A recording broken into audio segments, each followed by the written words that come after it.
We are students of Ghana Christian International High School, and we urge you all to subscribe to His Gov TV. Thank you.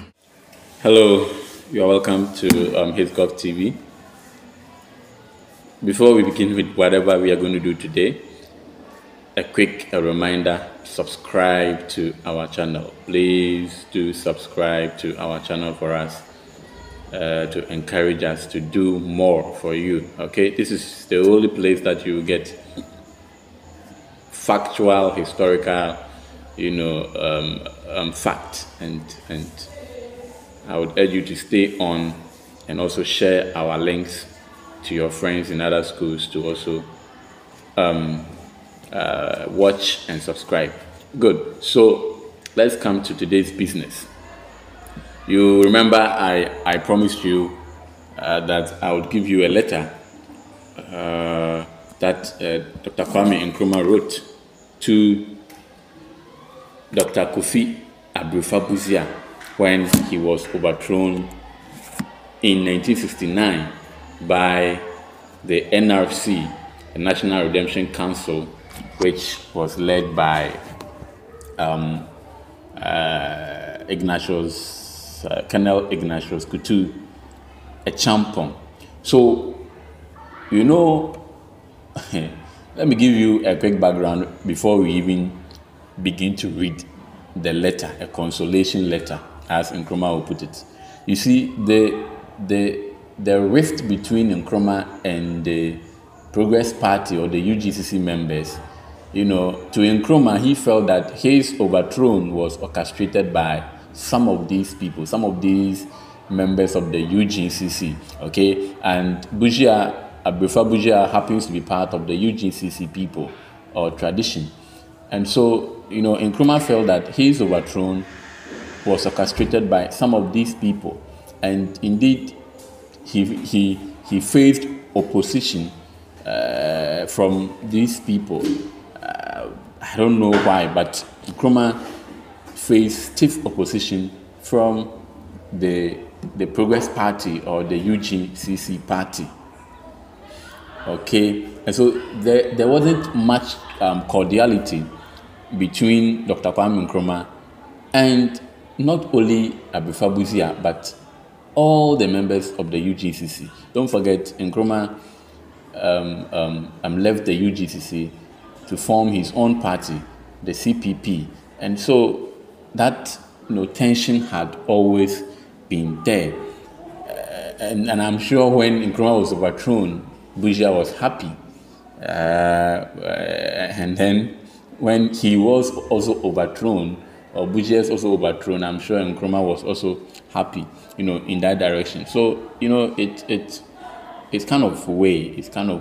So the letter that we are going to read, have this at the back of your mind, that Nkrumah in his mind felt that his overthrow was orchestrated by these people, these same Busia people, the Busia tradition, the UGCC.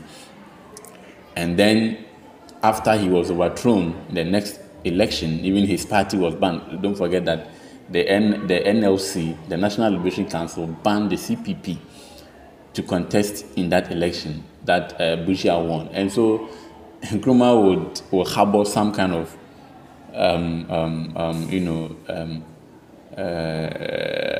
hatred for the PP or the members of the PP.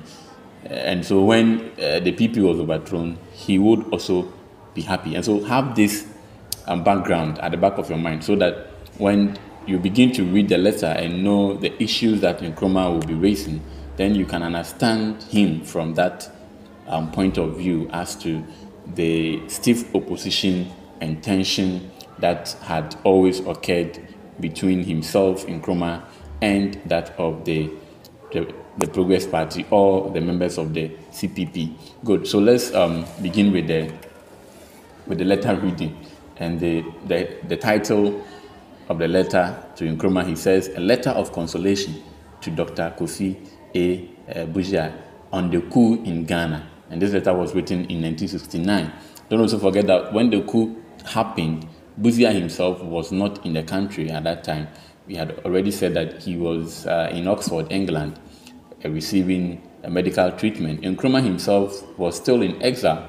He was in Guinea, Conakry, when he heard that the Busia government has been overthrown, right? And therefore, he trying to console a friend. Let's go in there and read the letter. And don't forget, this is a primary source. When you hear primary source, this is a primary source because even though the thing has been typed, but then the words, everything was written by Dr. KWAME NKRUMAH. No interpretation has been done in this letter, okay? And so this makes this document a primary document. So when you hear a primary source, that is what we mean by primary source. If I read this letter and I rewrite or I write my comment on this letter, that comment that I have written becomes what? A secondary source.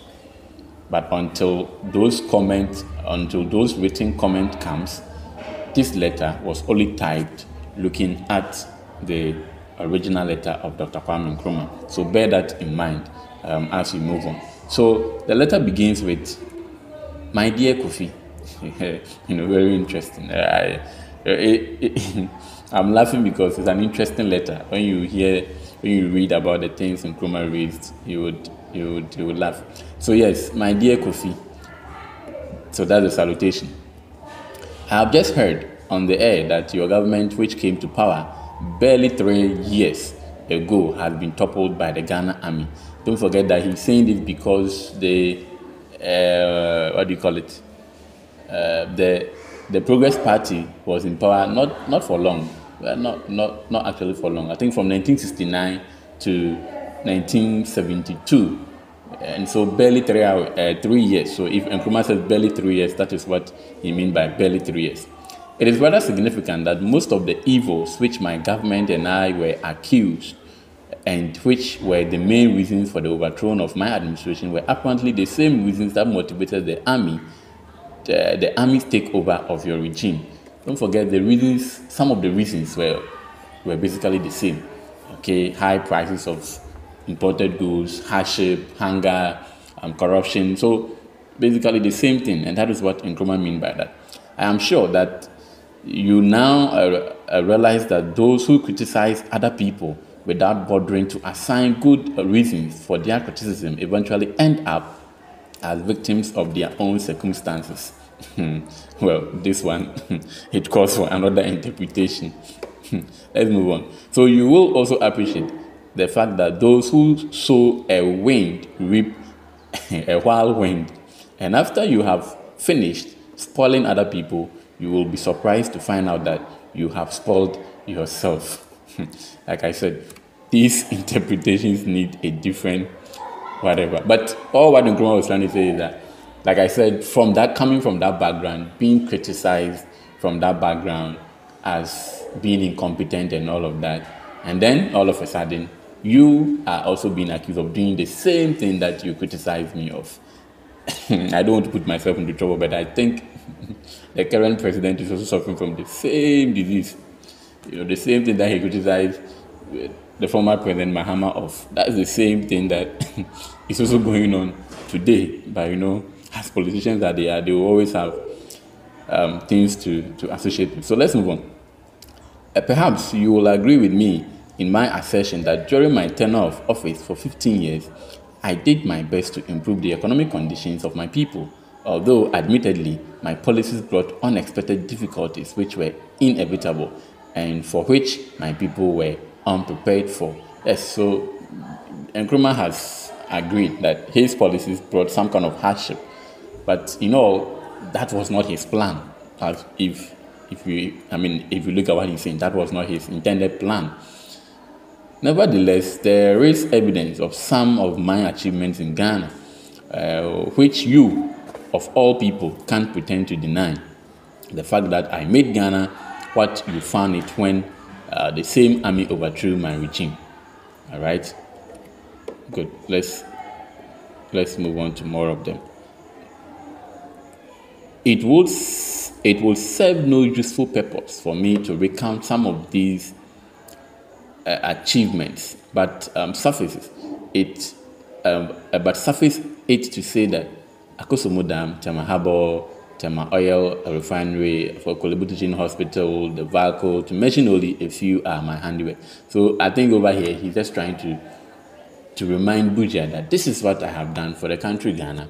Show me what you have also done. All right. But the most important contribution I have made to the personality of the black man was that during my tenure of office as President of the Republic of Ghana, I made the African proud of his heritage.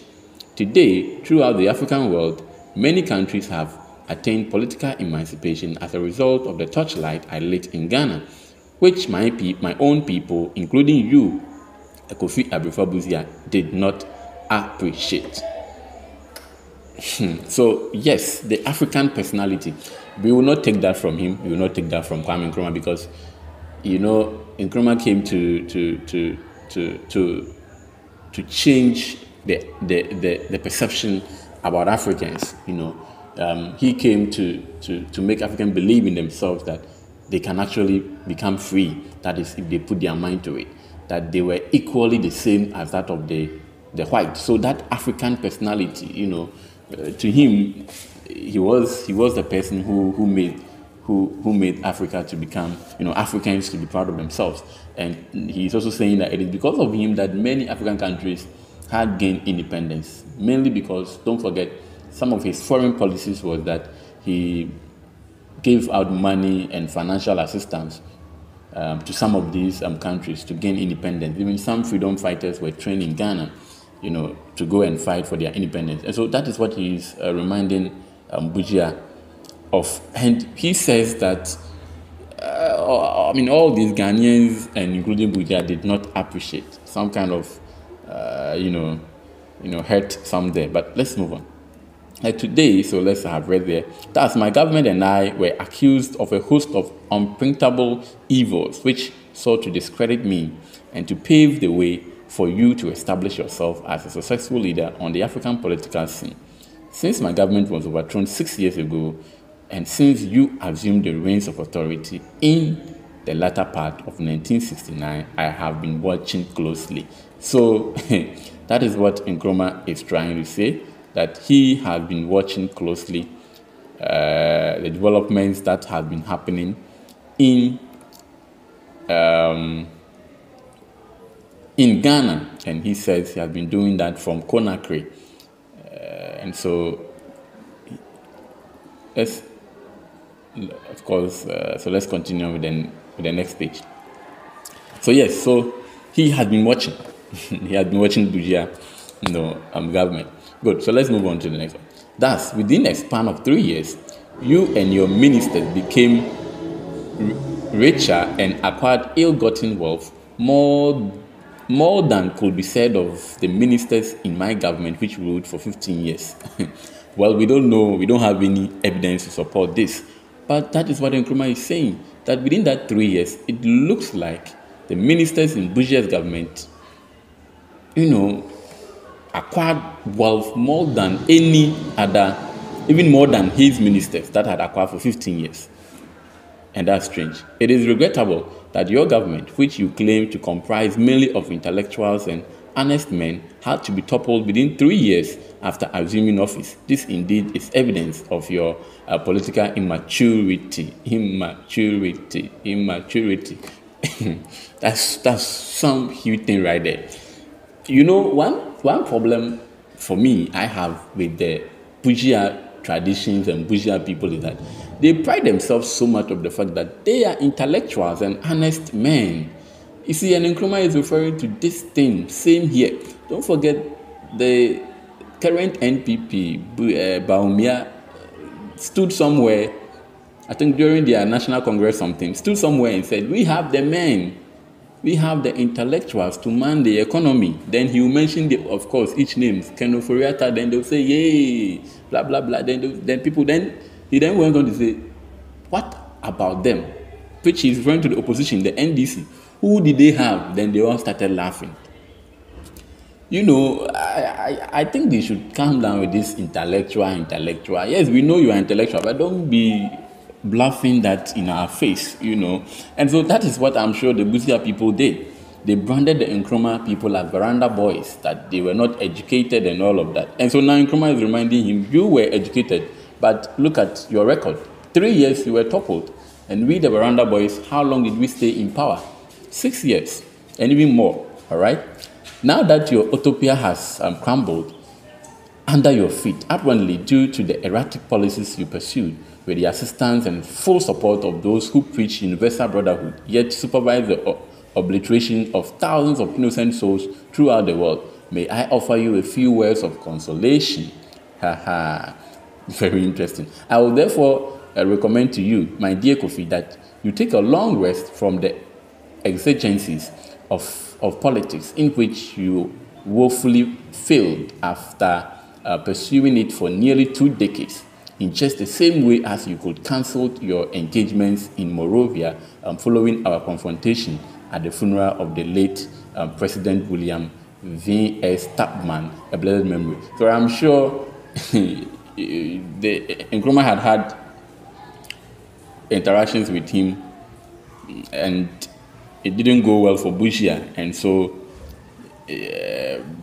Busia had cancelled some sort of engagement, because of a confrontation. So all that kind of pompous, kind of lifestyle, and Nkrumah is reminding him, that take a break, as you took a break then, because you had a confrontation with me, you decided to cancel your trip, then because I was there, then take that same break from politics. Let's move on. I have the hope that when I return to Ghana, as I surely will someday, in the not too distant future, to help rebuild the nation from the ruins and chaos you left behind, and the dignity of the African personality, which was one of the legacies I left behind, and which you handed over it to the die-hard racist on a golden platter, will be restored. So it looks like Nkrumah at this time, 1972, still had the will, the idea that yes, one day I'll go back to Ghana, but it's just unfortunate that that did not happen. He couldn't come back to Ghana until he died. That is very sad. But I like his usage of African personality. Don't forget, Nkrumah did a lot for the African personality, for the Africans to feel proud of themselves. Let's move on. I commend you to the care of the omnipotent God, who has sustained me in my moments of isolation and reflection, and hope that he will take very good care of you for the rest of your unsuccessful political life. That's a big one there. So yes, so we are all the same, so the same God, I can't stop laughing. The same God that had been taking care of me from then up to now, I think the same God should also take, of course, good care of you. So let's move on. And perhaps I might just as well point out to you that it won't serve you any useful purpose to dream of staging a comeback into the arena of politics, because I am aware that the colonists and the imperialists will only be too happy to switch to support such an attempt. So you see that Nkrumah felt that, not that he felt that, Busia was actually protected and also supported by the, the British. And so he felt that if Busia wanted to come back, the British would have, supported him, which I think they would have supported. Now, and I'm sure they would have, of course, supported. My reason for this assertion is that from reports I have been receiving from our compatriots in Ghana, the reaction of the people to the February 1966 coup was less stupendous than their reaction to the January 13th coup, which toppled your unpopular and capitalist-backed government, which ruled my people under the direction and advice of the imperialists and the colonialists. So you remember, we also said that Nkruma's overthrow was like something else. The country was, simultaneously there was joy and happiness, in the whole country. And Nkrumah is saying that from his report, it seems that he's overthrown on 24 February 1966 was less, if you look at the reactions of Ghanaians, that of Busia's own was more. People were happy, not happy, happier than his. It might be a good idea if we were to meet face to face as we did in Monrovia last year. Then I would have told you, Kofi, I told you that you will be a complete failure on the political scene. My goodness. Well, let's move on. No comment. Finally, my dear Kofi, take heart and be of good cheer, for this is part and parcel of life. But let the word go to all the imperialists, the colonialists, the neo-colonialists that my Ghana, with her black stars of Africa, like Ethiopia, and with Ethiopia, shall arise above the political horizon.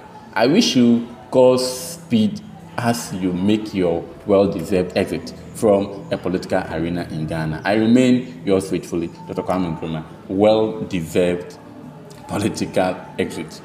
Well, Charlie, is something else. It's something else. Nkrumah's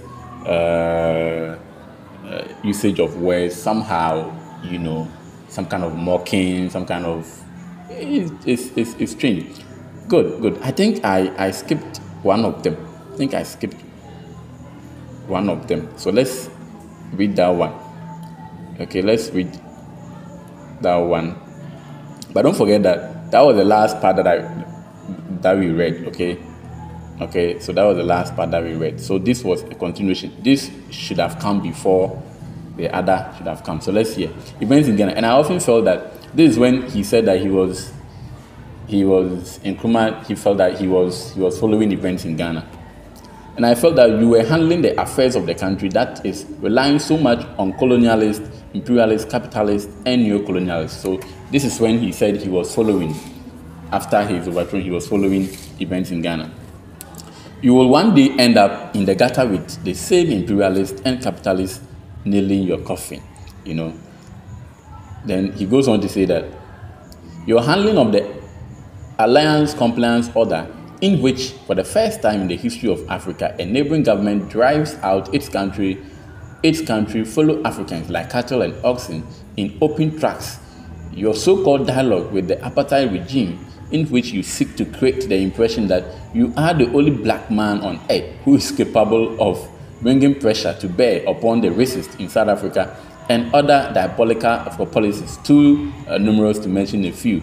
So you remember that we said in our discussion some of the policies that made or that brought about the fall of Busia was the alliance compliance order, and then also his dialogue, his approach to the apartheid issue in South Africa. And Nkrumah is bashing him for that. Nkrumah felt that we are all Africans. Why should you sack another Africa from another African country?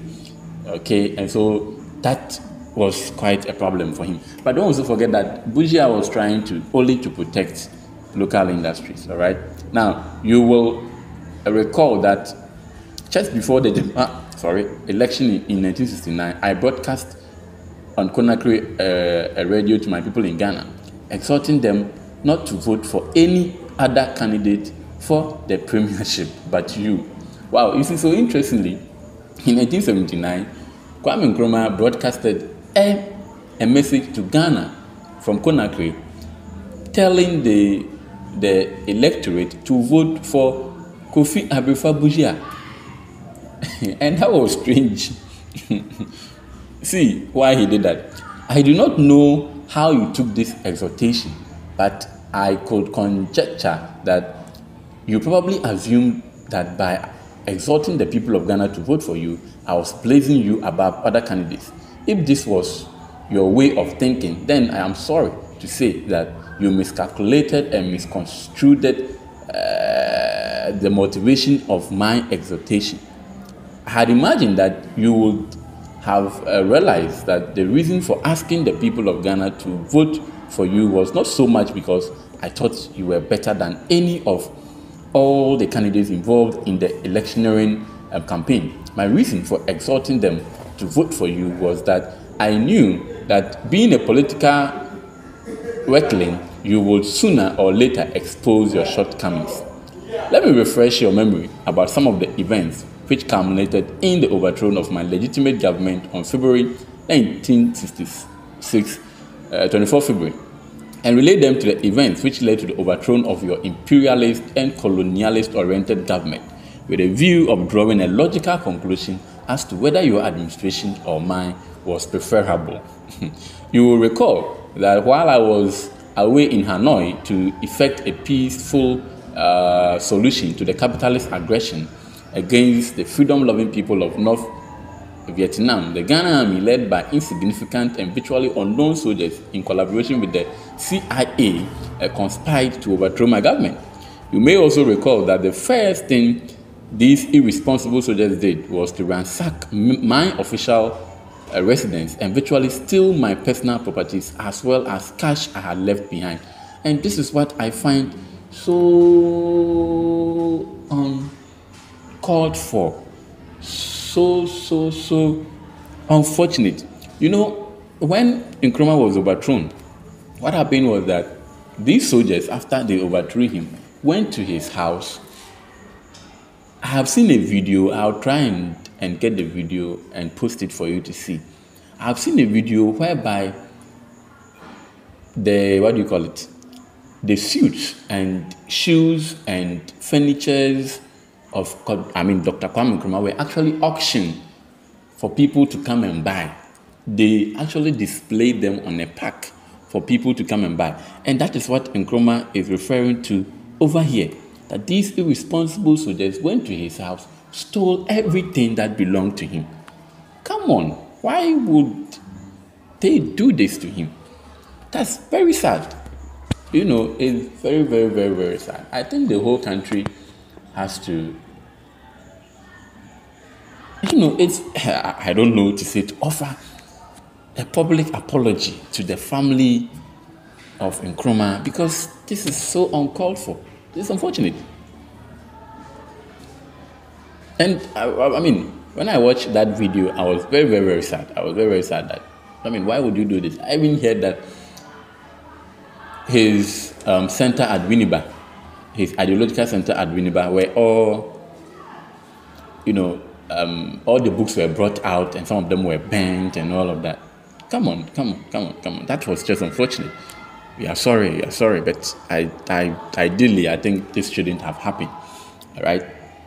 To justify their illegitimate and criminal action, the imperialist stooges claimed that my government was corrupt, that my ministers had acquired ill-gotten wealth, that my government had dissipated public funds in establishing prestigious projects, and a host of other accusations against me without any proof whatsoever.